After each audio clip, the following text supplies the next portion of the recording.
Pop Uncensored podcast with your brother Old God and SamAnt. Now, speaking of music and speaking of backlash, Chris Brown, who just dropped the amazing album called Indigo the other day, is receiving some backlash from a song where he said, only want to F the black bees with the nice hair.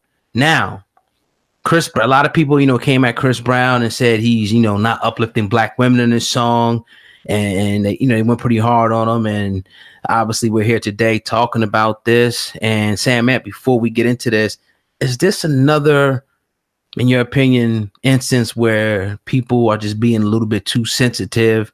Or do you think that black women and men who complained about this are justified for coming at Chris Brown about this lyric? It's an interesting topic. I was riding down out to Cherry Hill earlier today and riding to the spot, and I was listening to the song, and I heard the backlash he was receiving this morning. And I listened to the song and I heard it, and I was like, okay, now I'm an artist, and when you're an artist and you're a writer, you got to be just true. You got to be honest with yourself. You just got to be real and expect and just be ready to take on backlash. So I'm not mad at Chris Brown for being honest. I'm also not mad at the backlash. Now, you asked me, was it sensitive? I'm not going to say that it was overly sensitive. I'm not going to put too much into it either, because it was a lyric and he responded to it. I'm going to read his response in a second. Mm-hmm. But I'm also not mad at black women for being upset at it, especially given the fact where we went through a genre in music where a lot of the time they were disrespected and we praised it. And we're trying to get away from that. So I can understand their anger and their frustration in that. But if you put it into proper context, and when Chris Brown put it into proper context, no matter how you perceive that or not, and understand where he was coming from. Well, read his statement. Oh, shit. Shit. Challenge. For all the angry uglies that's mad at what I said, post a picture of what you look like. Please. I'm begging you. So we can end this shit once and for all. Challenge. The best I can. Here it goes. Ready? Let me try to bleep this shit out. Y'all tripping. Y'all bees don't want to F with the nigga with the effed up teeth, do you? Question mark.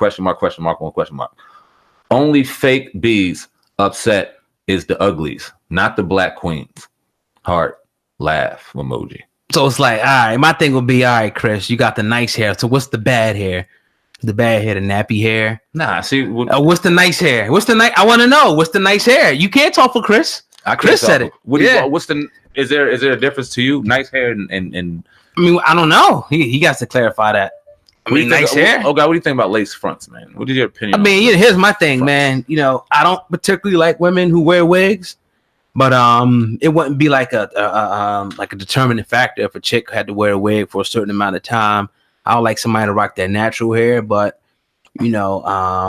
that is what it is. You know what I mean? With that, as a man, I feel the exact same way. Right. So I can only go by two men feeling that way without having any discussion about this, because we ain't talk about this in the whip. We ain't talk about this at all. This is live. I'm thinking this is what Chris Brown was kind of going. Okay. I don't know. We don't know. And I'm not defending him. Like I said, I know where he was going, but go ahead. Go ahead. Nah, go ahead. I would love to know. No. Go ahead. I don't think that. But I don't think that he was going in that direction where he was trying to disrespect somebody's natural look. Like if somebody had it naturally low, it was naturally low. If somebody had it locked up, it was locked up. If a black woman had it however way they wanted it and it was natural to them, that was appealing. I don't know if they, to that degree, I don't know. Only want to F the black bees with the nice hair. I mean, like I said, I could see how black women could be upset at that.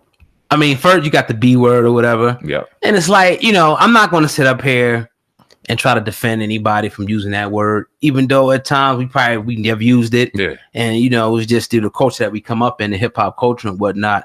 But, I mean, you got a lot of, I think that Chris Brown gave his response. The people came at him. You got to take it where you want to go. You're going to stop listening to his music. This is how the brother feels about it.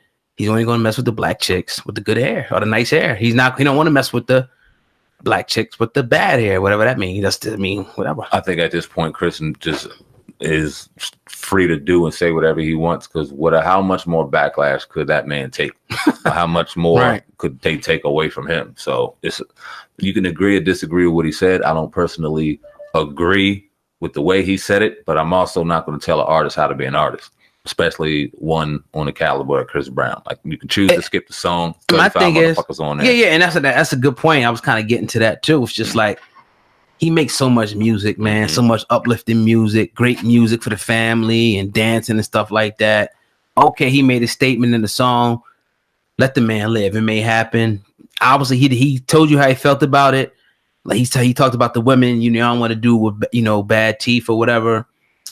I mean, I could agree with that statement as well. I mean, but I think it's just overblown at this point. Let the man live. Between 32 and 35 songs. The man gave you barbecue music. He gave you music to listen to with your wife. He gave you music to listen to with your side Joan, your girlfriend, right? Riding by yourself, and for the strip club. That was a strip club song.